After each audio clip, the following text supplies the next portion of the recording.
Hey, my friends, it's Anna here, and I am so pumped to be jumping on today talking about something really important, and that is how we deal with life after motherhood begins. So I feel like there's this moment in time. It is the time when you go from being pregnant, being, completely exhausted and ready to be done. All of a sudden, baby in arms, you are now a mother, and it is now the time for you, my friend, to be reborn. And so I wanted to share this for all the moms that are in the community, all the mamas that have had children maybe years and years ago, or looking forward to having children, or you just had your newborn and you're adapting now to this new lifestyle.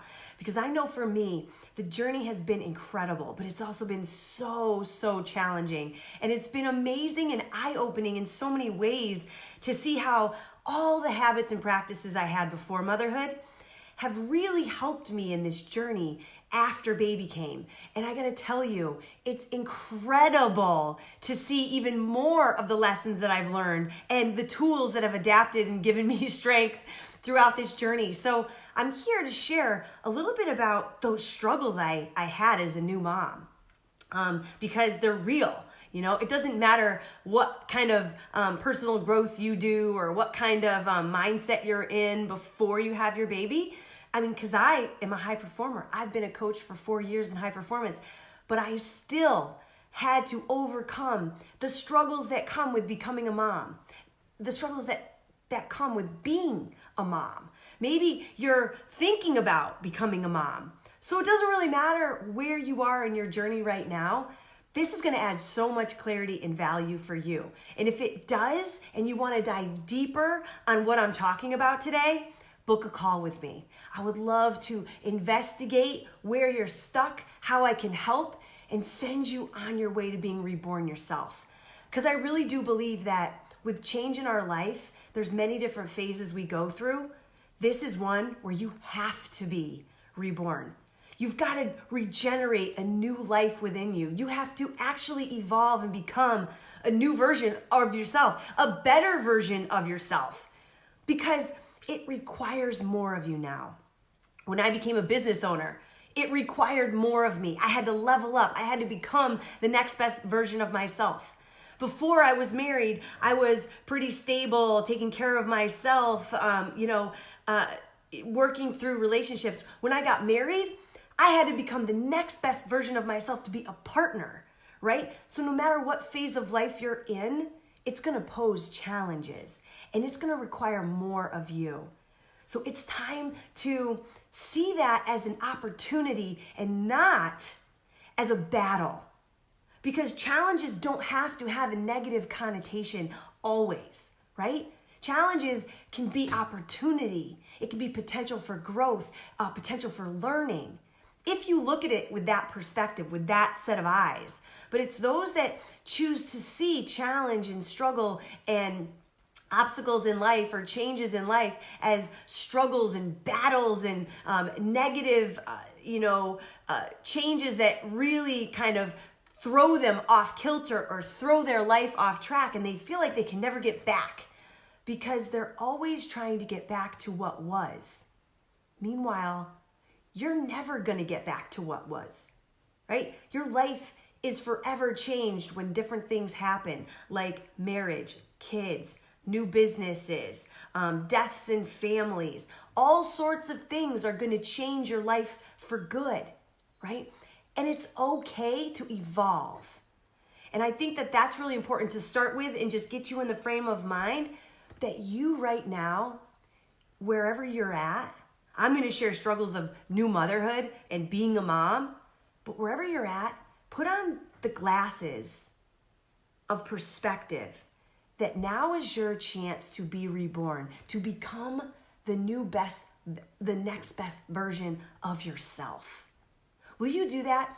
Because if you can let go of the past and you can let go of the expectations and instead set a new vision for your life, right? Set a new vision for who you can become, who you want to be, how you're going to get there. This is going to change everything for you. So let's dive in, right? Because I think that it's so important we share the struggles, right? Like, let's talk about honoring the struggle right now. My boy Brendan Burchard talks about it all the time. He's the king of it. He taught me this lesson: honor the struggle.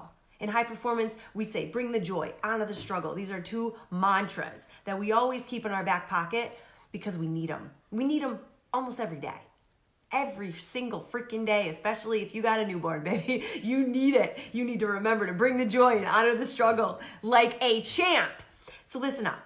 Some of the struggles I faced as a new mom, you might have struggled with these as well, or you still might be.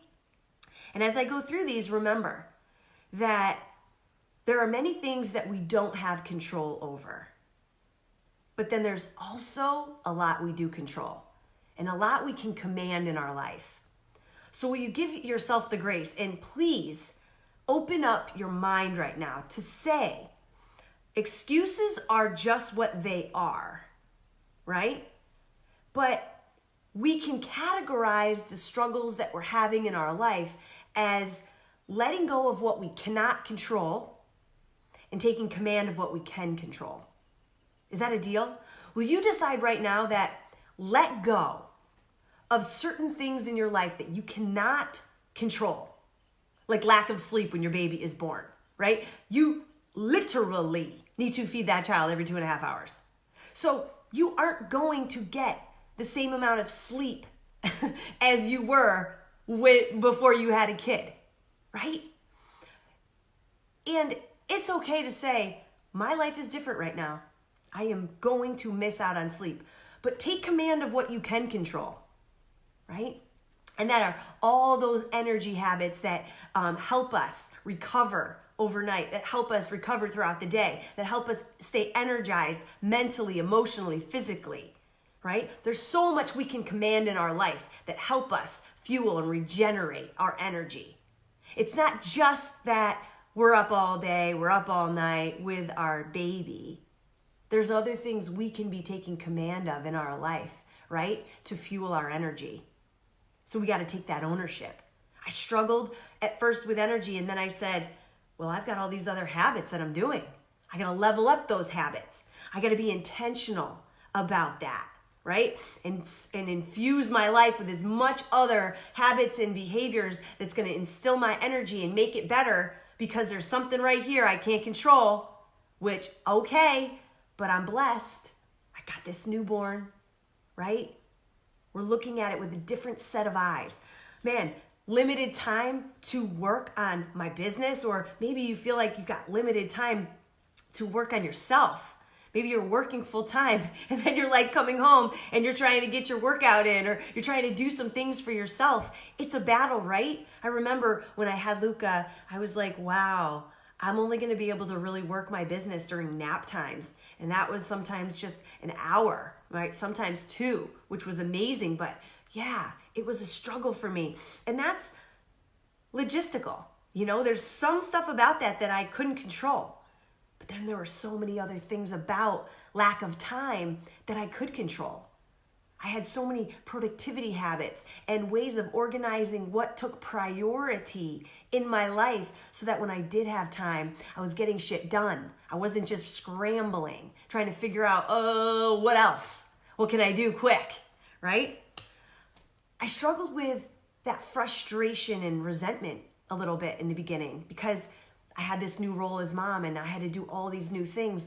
And my husband, you know, he didn't have the same responsibilities as me. He was doing kind of the same thing he was doing before, right? But now I felt like, oh, God, you don't have to deal with this. I'm dealing with all of this right now. But I realized that I had full control over that thought process. I had full control over that mindset and that perspective.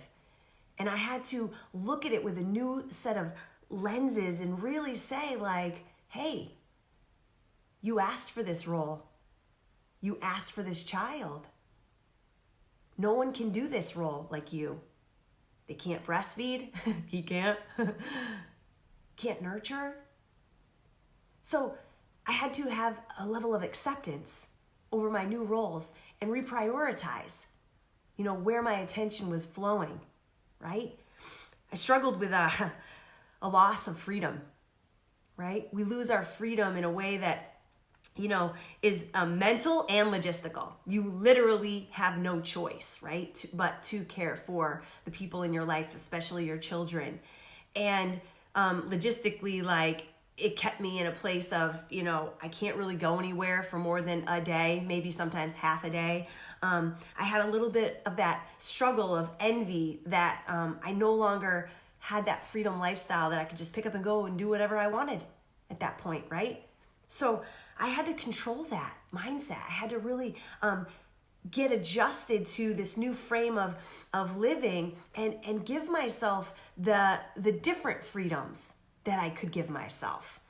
I'm going through these kind of quick. I'm not teaching yet on how I dealt with these things. I'm just sharing with you a little bit of the things I could control and couldn't control and things that I dealt with, because I want you to find yourself in somewhere in some part of this story, because you might be struggling with something now. You might be struggling with many of these same things now. And in the end, I'm going to teach you the 5 steps that I took to freaking crush all these challenges and all these struggles. Are you with me? I struggled with physical pain and discomfort. My body had been torn up, and you can and cannot control that. It's a physical pain and recovery that your body has to go through, right? And that's something that I think many people try to deny or they try to rush out of. But it's important to accept that healing process, accept that your body is uncomfortable, it is in pain, and figure out, what can I do to heal? What can I do to speed this process up, but not try to escape it, right? It's important then to take control of what you can and accept what you can't. I had a loss of fitness, a loss of strength. I had a new body. I posted a video about it.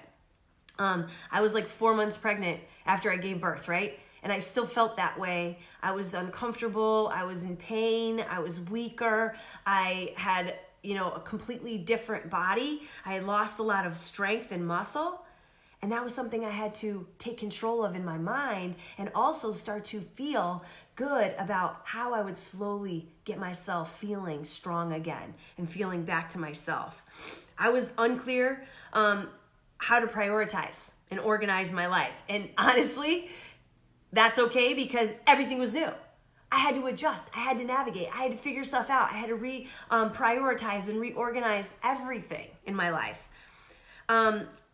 I lost intimacy with my spouse and alone time with my spouse. And that was tough in the beginning. I had to work through a lot of that stuff. And physically, mentally, emotionally, there's things there that we cannot control, and then much that we can control. You really can control the fact that you don't feel like being intimate, for months after you have a baby. And it's really important that there's communication there. There's much more that you can control with intimacy and with communicating with your spouse, especially when now you've lost a part of your marriage that you had before, and it was an important part.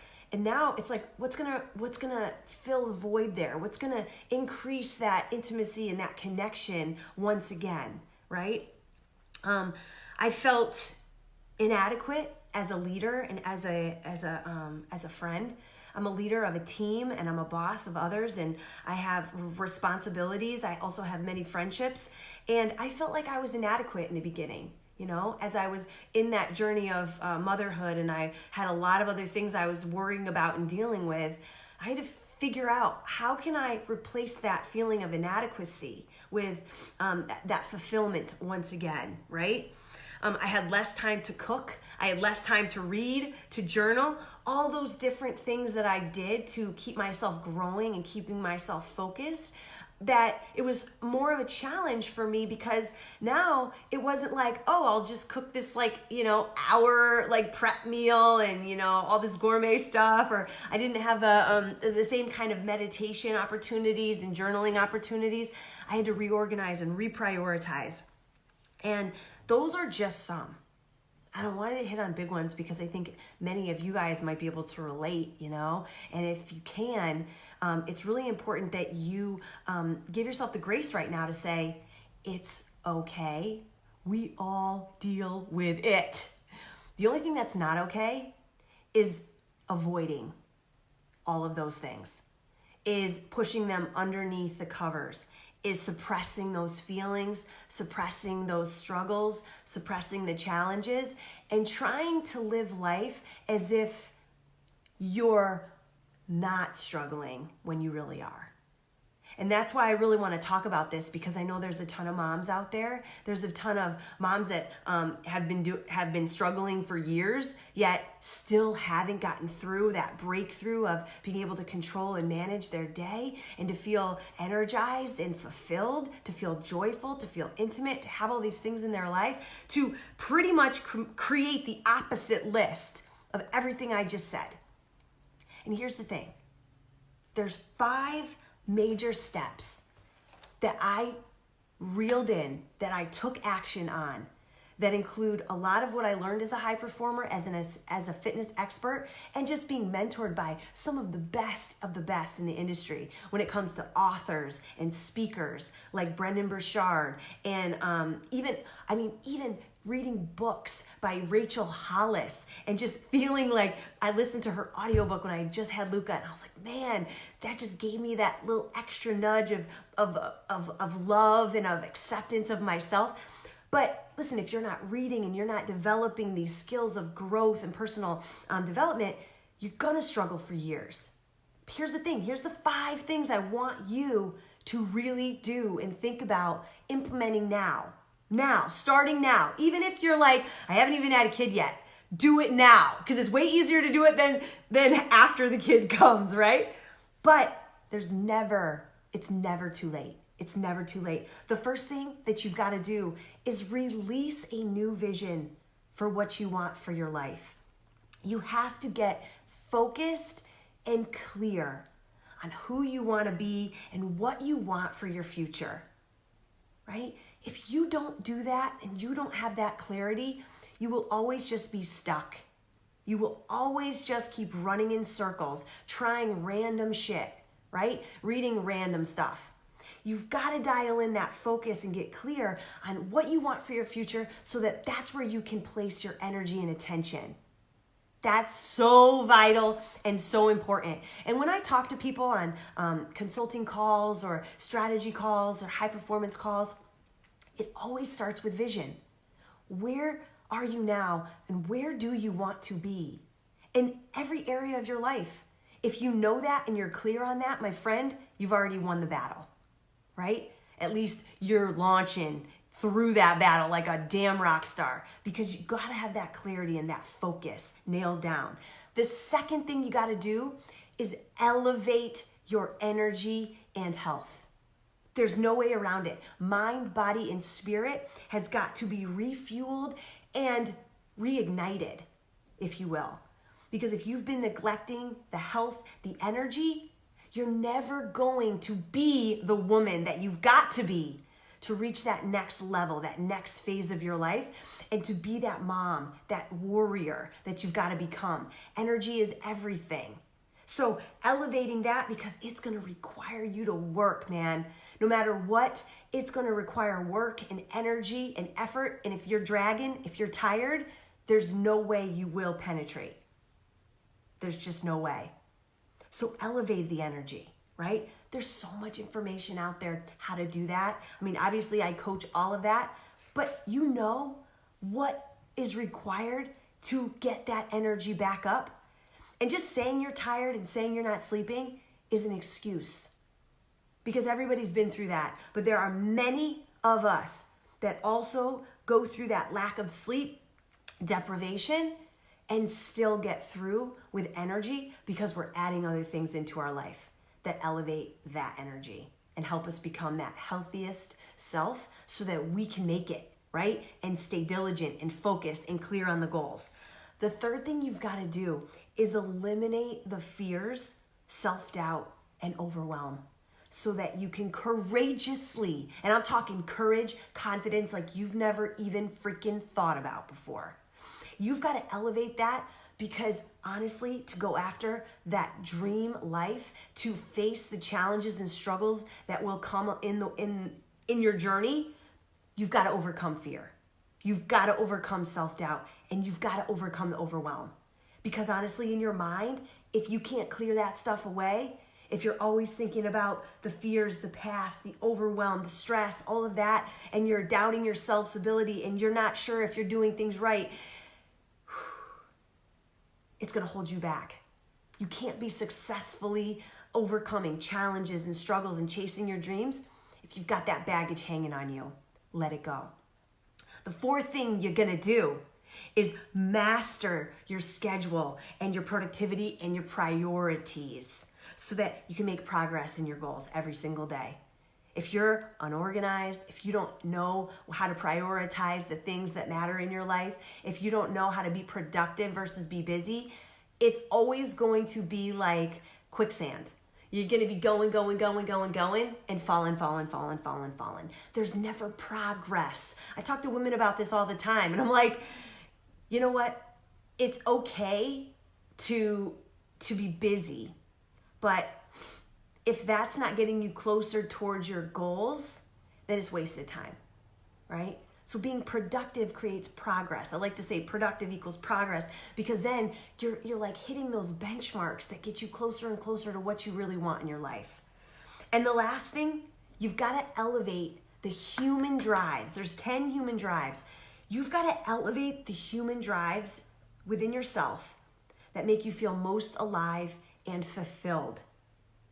Because you've got to be continuously navigating and evolving in this life. I truly believe that. Everyone talks about, oh, I'm not motivated today, or oh, this happened to me, or oh, now I've got this next baby, and oh, now I've got this other responsibility. And I'm like, you know what? If you're not internally driven, it's not possible. You've got to fire up your human drives, because if it really matters to you, motivation is just a word. Really, truly, to get shit done and to make your life happen, it has to come from within you. And motivation has to come so deep from your soul that it matters so much that if you don't do it, it would be like losing a child, right? But listen, you have what it takes. You know what it takes. I just told you the 5 major steps that you've got to crush, you've got to master in order to make it happen in your life, in order to feel this vibrancy, this joy, and this fulfillment that you truly deserve. Because just because you're a mom, just because you've got struggles and challenges going on in your life, maybe you've dealt with loss, maybe you've dealt with trauma, if you can help yourself master these things, it makes you strong enough to face anything, to get through anything, to overcome anything. And if you want to go deeper, if you want me to help you work through this process, see where you're at, see that vision that you have for your life and the steps it's going to take for you to get there, book a call with me.